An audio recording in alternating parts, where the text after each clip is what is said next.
perhaps the most frightening moment after 50 is not when you notice the lines on your face, or the stiffness in your body, or the names of old friends becoming memories more often than plans. No, it is the moment when life grows quiet enough for you to hear a question that has been waiting in the shadows for years. Did I truly live, or did I only fulfill what was expected of me? If that question has ever visited you in the middle of the night, while driving home, while folding clothes, while smiling at people who believe you are fine, then stay with me now. This reflection may reveal something your soul has been trying to say for decades. And subscribe to this channel if you are ready to stop growing older as a stranger to yourself and begin the second half of life with truth, not performance. There comes a season in human life when accomplishment no longer comforts the heart the way it once did. A man may have worked honorably for 30 years, built a home, raised children, earned respect, paid debts, fulfilled promises, and yet feel within himself a strange and silent emptiness. A woman may have given her youth to stability, loyalty, sacrifice, order, kindness, and strength, and still discover that inside her there remains a room that was never entered, a voice that was never listened to, a self that was never fully allowed to exist.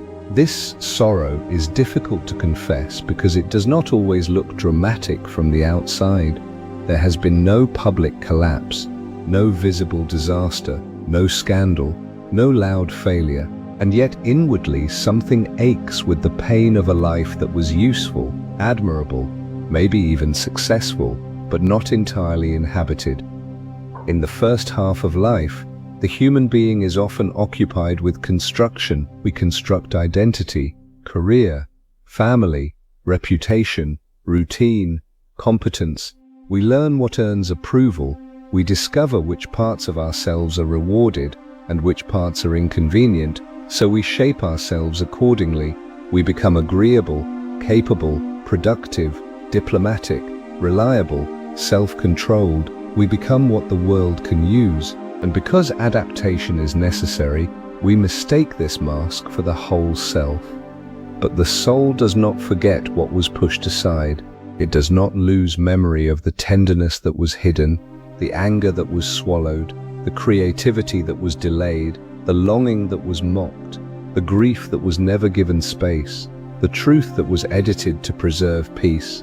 By the time one reaches 45, 50, or 60, these neglected elements no longer remain politely in the background.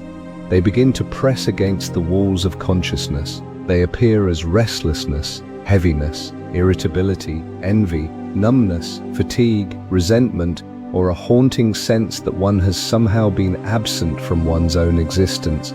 Most people do not say this aloud. They say they are tired. They say they need a change. They say perhaps they are only stressed. But often the deeper truth is more unsettling. They are not merely tired of work, they are tired of being who they had to become in order to be accepted. They are not merely disappointed in circumstances, they are mourning the years spent negotiating against their own nature. They are not merely bored, they are grieving unlived possibilities. And because this grief is difficult to explain, it is often converted into private habits of compensation. Some become compulsively busy, some become cynical, some become controlling, some begin to consume more, speak less, feel less, hope less. Some fantasize about escape without understanding what they truly want to escape from. Others become experts in nostalgia, treating the past not as memory but as a refuge from present truth. Yet the soul does not ask us to go backward, it asks us to become conscious. What do most people regret after 50, though they rarely say it out loud? They regret not that life was difficult, but that they became so disciplined in survival that they forgot how to be alive. Stay with me, because in a few moments you will see the quiet bargain that steals decades from ordinary people. And subscribe if you are ready to stop mistaking endurance for fulfillment. The bargain is simple, almost invisible, and that is why it is so dangerous. It sounds like this: if I keep doing what is needed, if I keep being reasonable, if I keep postponing myself, then one day life will reward me with permission to become who I really am. Yet life rarely grants such permission by itself. Another bill arrives, another responsibility appears, another person needs something, another year passes, another compromise is made, another deep impulse is set aside for later, and later becomes the cemetery where unlived selves are buried. I have often seen that many of the most respectable adults are privately inhabited by a sorrow they do not understand. They did everything right according to the values of adaptation, yet adaptation alone cannot feed the soul forever. The persona, the social self, is necessary. It helps us move through the world, but when a person identifies with it completely, life becomes hollow. The dependable one, the strong one, the one who never complains, the one who always handles things, the one who keeps the peace, the one who provides, the one who rescues, the one who never asks for much. These identities may win admiration, but admiration is not intimacy, and usefulness is not wholeness. There are men who arrive at 55 and realize they have been appreciated but never truly known. There are women who arrive at 58 and feel a grief they cannot name because they have spent decades being needed by everyone while being chosen by no one, not even by themselves.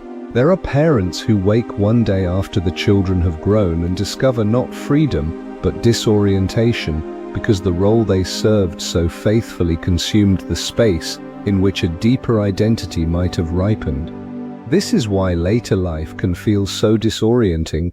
It is not simply that one is aging, it is that the old motivations are losing their power while the new ones have not yet been consciously welcomed. The second half of life is not meant to be ruled by the goals of the first. In youth, one asks, how do I establish myself? In maturity, one must ask, what have I established, and did it cost me my inner life? In youth, one asks, how do I become somebody? Later, one must ask, who is this somebody I became, and where is the person beneath the role? If this transition is resisted, bitterness often appears. A person may become critical of others, rigid in habit, defensive about the past, emotionally distant, or desperate to recover youth externally because inwardly he has not yet discovered what later life is asking of him. But the true crisis is not aging. The true crisis is unconsciousness. It is possible to be young and spiritually old, and possible to be older and inwardly new. Everything depends on whether one is willing to meet the unlived life with honesty.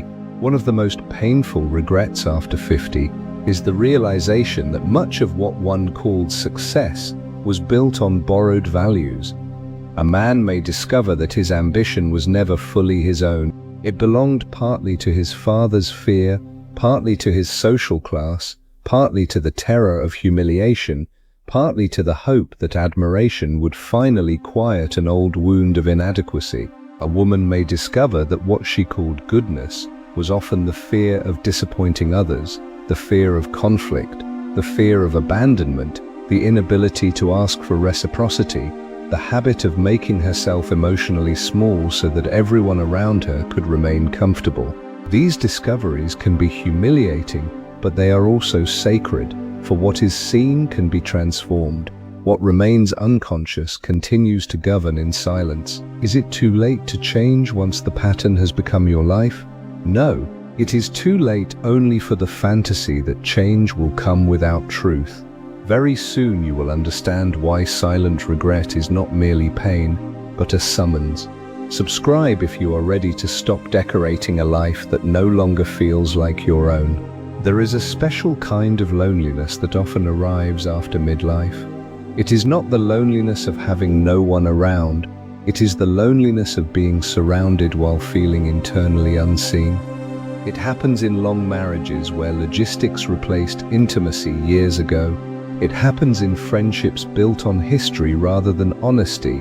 It happens in family systems where everyone knows your role, but no one knows your interior.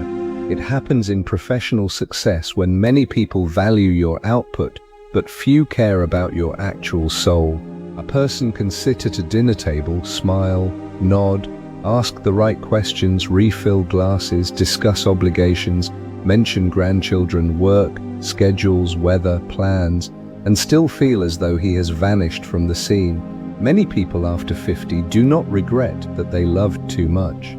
They regret that they were loved mostly for the mask that made them easy to keep. They were loved as the stable one, the provider, the peacemaker, the endlessly understanding one, the competent one, the one who carries everyone else. And because being chosen soothed old fears of rejection, they cooperated in that arrangement. Years later, they wonder why closeness feels empty. The answer is often painful.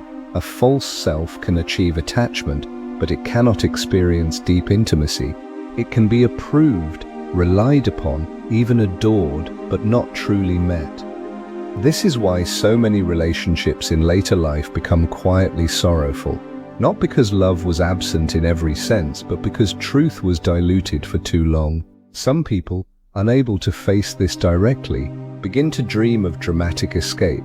They imagine leaving everything, starting over, disappearing, moving, having an affair, becoming someone else.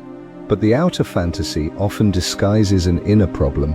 Wherever you go, the unlived parts of you will go as well. The task is not merely to rearrange circumstances, though sometimes outer change becomes necessary. The deeper task is to stop lying to oneself about what one feels, wants, fears, resents, longs for, and knows. This is the beginning of individuation. It is not selfishness, it is not indulgence, it is the process of becoming inwardly whole enough that life is no longer organized entirely around compensation. Another silent regret concerns work. Many men and women give the best energies of their inner life to systems that know how to use competence but do not know how to honor the soul.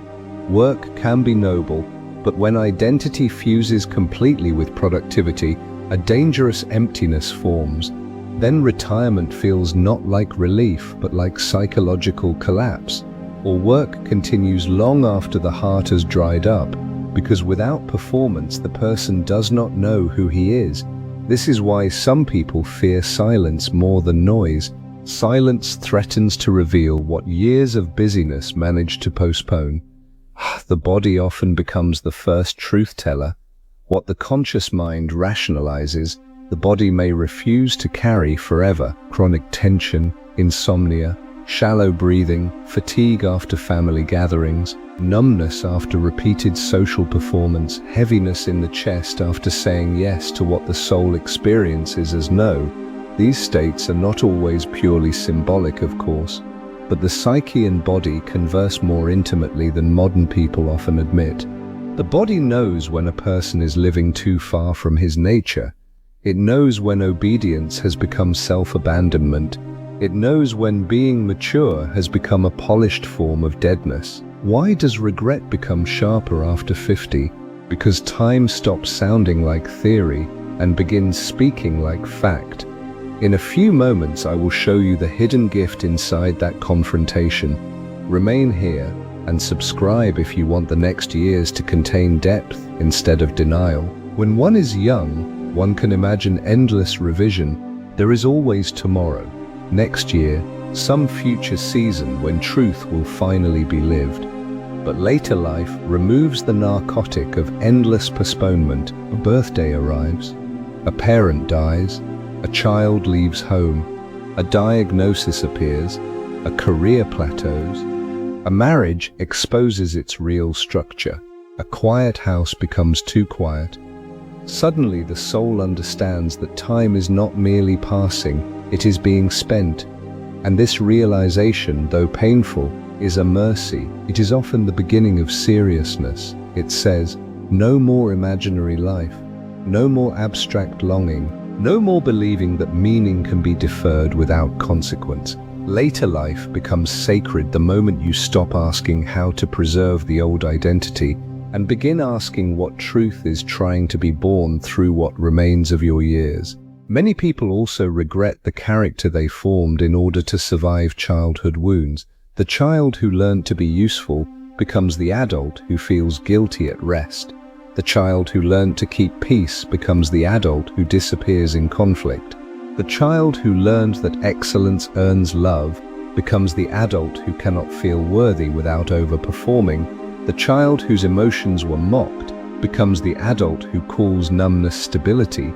By 50, these strategies no longer feel merely protective. They begin to feel like cages. One realizes that one's personality has been shaped not only by values, but by defense. And what once saved us may later imprison us. To see this is painful, yet the pain is a doorway, because once the pattern is seen, it need not remain destiny. The shadow must also be faced.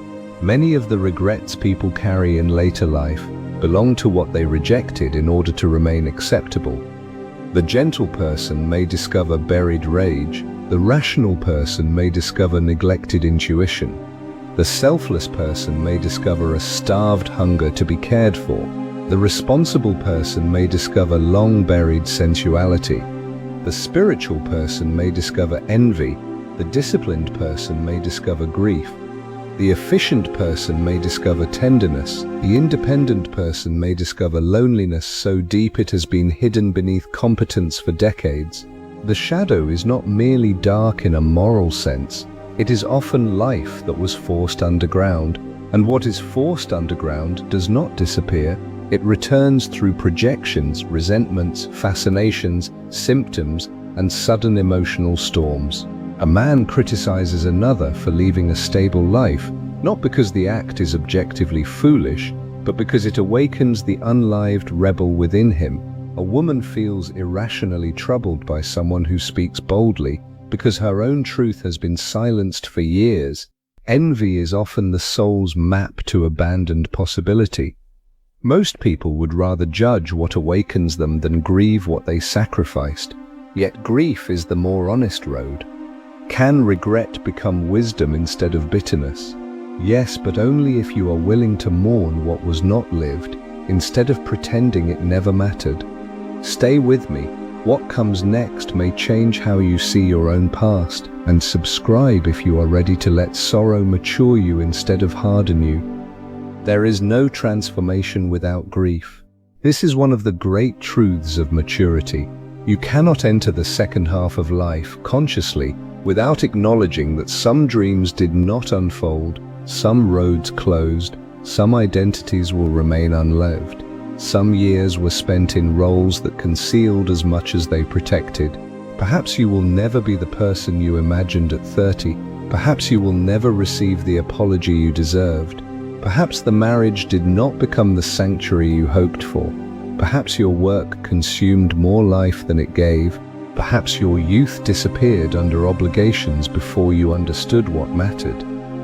These recognitions hurt, but what poisons the soul is not the loss alone. It is the refusal to grieve. What is not mourned becomes bitterness. What is mourned becomes depth. Later life asks not for perfect recovery of the past, but for dignified contact with truth.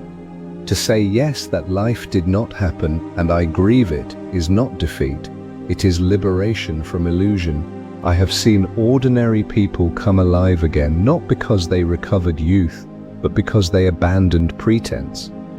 A man stops needing to be impressive and finally becomes intimate. A woman stops earning love through endless service and finds her voice. Someone returns to art, not to become famous, but to stop betraying a part of the soul.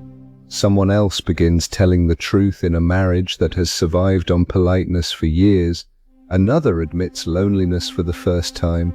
Another admits anger. Another admits desire. These may look like small events from the outside, but inwardly they are revolutions. The soul does not measure by applause, it measures by participation. Did you inhabit your life or merely manage it? Did you speak where it mattered? Did you remain present to your own becoming? Or did you live as a caretaker of appearances? One of the deepest pains after 50 is inherited pain. Many people reach maturity only to realize they have been carrying not only their own story, but the unfinished emotional burdens of parents and grandparents, a father's fear of failure, a mother's silence, a family culture of emotional restraint, a generational commandment not to outgrow the tribe, an ancestral worship of sacrifice, an unspoken belief that joy is suspicious and emotional honesty dangerous. These legacies can live inside a person for decades before they are recognized. Then one day the pattern becomes visible, and the person sees with sorrow that much of what he called my nature was also a form of inheritance. This awakening is painful because it feels like betrayal to differentiate from family suffering. But true love does not require repetition of wounds. Sometimes love requires that the chain end with you. What is the deepest silent regret of all? It is not simply that time passed.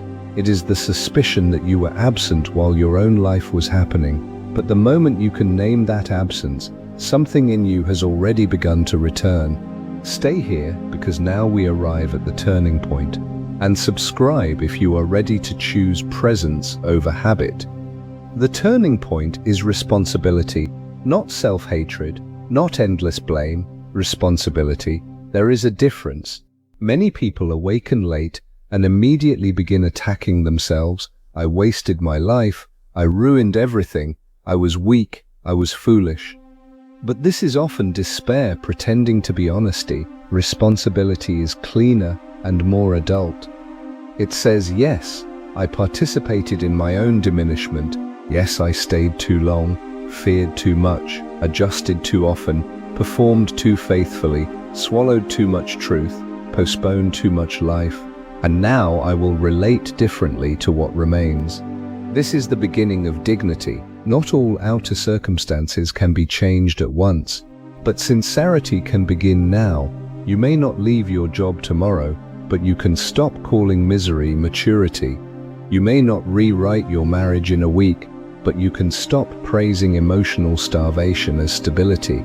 You may not solve every family knot, but you can stop handing the next generation the same unconscious script. You may not recover youth, but you can recover reality. This matters more than people understand, for the second half of life is not a diminished version of the first. It is a different calling. If youth is about expansion, later life is about essence. If youth is about achievement, later life is about meaning. If youth is tempted by external recognition, later life is summoned by inner truth. There is a richness available only to those who have suffered enough to stop worshipping appearance. One also learns, with age, that joy is not childish. Many people regret not allowing themselves joy because they were loyal to struggle. They treated delight as frivolous, rest as laziness, wonder as impractical, play as irresponsibility. But joy is one of the soul's languages. Sometimes people reject joy because they fear that if they relax, grief will rise. Sometimes because no one in their family knew how to receive good things without suspicion. Sometimes because exhaustion became their moral identity. Yet depth and joy are not enemies. In fact, the most inwardly mature people are often those most able to feel simple gratitude, tenderness, beauty, and awe, not because life spared them sorrow, but because sorrow made them sincere. Likewise with tenderness. So many men regret too late that they offered competence where they should have offered feeling. So many women regret that they offered endless care while remaining untouched in their own need. Strength without softness becomes distance. Softness without strength becomes self-erasure. Wholeness asks for both. This is why individuation is not a luxury. It is a necessity for the soul that refuses to die unfinished. Why do some people grow wiser with age while others grow bitter? Because bitterness protects the ego from grief, while wisdom lets grief deepen the soul. Remain with me for this final descent, and subscribe if you want your later years to ripen instead of harden. Wisdom is not the claim of having no regrets. That would often mean one has not looked carefully enough. Wisdom is the capacity to let regret teach without allowing it to poison everything. It is the ability to say, yes, I see what I abandoned. Yes, I see how I adapted. Yes, I see what I harmed. Yes, I see the masks I wore. Yes, I see the years I lived half asleep. And now I choose not to waste the truth of that realization. A wise person becomes simpler, not simplistic, but simpler in relation to falseness. He stops exaggerating. He stops pretending. He stops remaining where he has inwardly departed. He stops calling exhaustion virtue. He stops confusing admiration with love, being needed with being known, keeping the peace with being honest, looking successful with being alive. Each false equivalence abandoned returns a measure of energy to the soul, and that energy can then be given to what matters: truthful conversation, mature love, friendship with depth, creativity without vanity, solitude without emptiness, service without martyrdom, rest without guilt, and daily life inhabited rather than merely endured. So what do most people regret after 50, but never say aloud? They regret the distance between the life they maintained and the self they never fully became. That is the sorrow beneath the overfull schedule, beneath the polite marriage, beneath the respectable career, beneath the smile that arrives too quickly, beneath the nostalgia, beneath the criticism of others, beneath the fascination with what might have been. It is one sorrow wearing many costumes. I was here, and yet I was not fully here. But listen carefully. The fact that you can feel this sorrow is not proof that your life is over.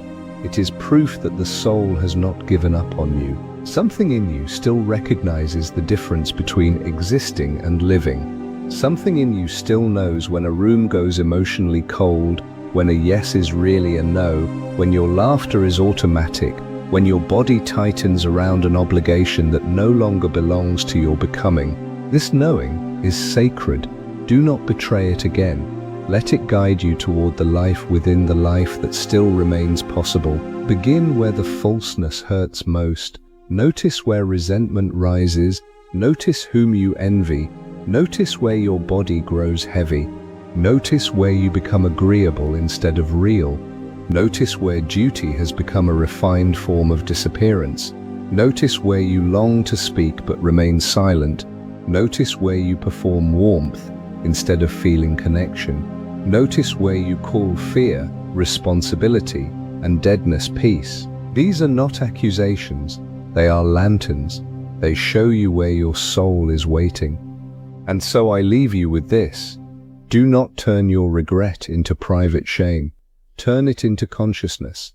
Let it humble you, but not humiliate you. Let it clarify where you have been absent, where you have lied gently, where you have mistaken adaptation for identity. The years ahead may be fewer than the years behind, but they can be more inhabited, more intimate, more courageous, more spiritually alive. Later life is not merely the hour of decline, it is also the hour in which you may finally stop negotiating with falseness. And perhaps that is the most beautiful possibility of all. Not that you become young again, but that at last you become real. As we come to the end of this journey, I want to leave you with one final thought. The regret you feel now is not a sign of failure, but a call to finally begin living fully. The path ahead is not about fixing the past, but about embracing the truth of who you are right now. The soul doesn't ask for perfection, it asks for presence. What if I told you that it is not too late to transform your life, to reconnect with the parts of you that you buried, to stop playing a role and start being your authentic self? That's the invitation of life after 50, to stop pretending you are fine and start embracing the depth of your true being. And remember, it is not about starting over, it's about waking up. Subscribe to this channel if you are ready to stop hiding from yourself and step into the next chapter of your life with truth, courage, and authenticity.